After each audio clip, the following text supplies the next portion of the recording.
Once upon a time, in a dusty corner of a grocery store, there sat a can of corn. His name was Colonel, and he had a big dream. He wanted to be whole again.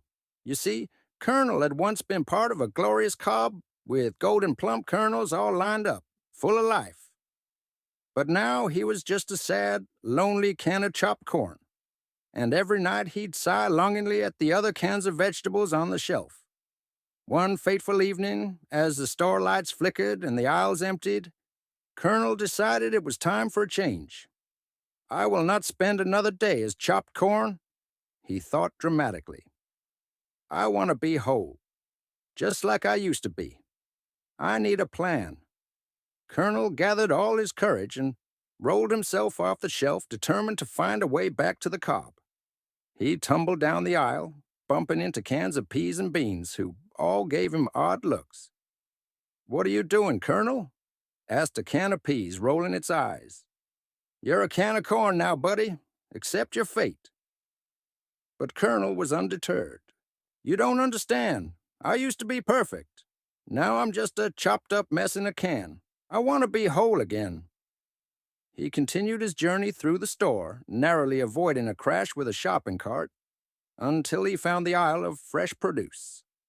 There, he gazed at the corn cobs stacked neatly, their golden kernels shimmering under the fluorescent lights. "There it is," he whispered, his metallic body gleaming with hope. "That's what I want to be again." With great effort, Colonel attempted to leap into the cart of fresh corn, but, alas, he was still just a can.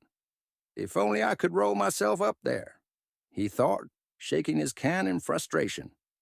Just then, a shopper walked by, pushing a cart full of fresh produce. Colonel had an idea. He rolled as fast as he could and landed with a clink in the cart right next to the corn on the cob. The shopper was completely oblivious, putting a few tomatoes into the cart. Colonel grinned to himself. "Now I'll just blend in and hope no one notices that I'm, well, not exactly whole." When the shopper reached the checkout line, the cashier picked up Colonel and held him in the air. "Ooh, canned corn," she said with a smile. "You know, you're perfect just as you are." Colonel sighed, realizing that maybe he didn't need to be whole again. After all, he was already the star of many a side dish. Maybe being chopped wasn't so bad. And so, Colonel accepted his fate. From that day on, he proudly sat next to the mashed potatoes and green beans, knowing he was perfect just the way he was, chopped, canned, and content. Moral of the story: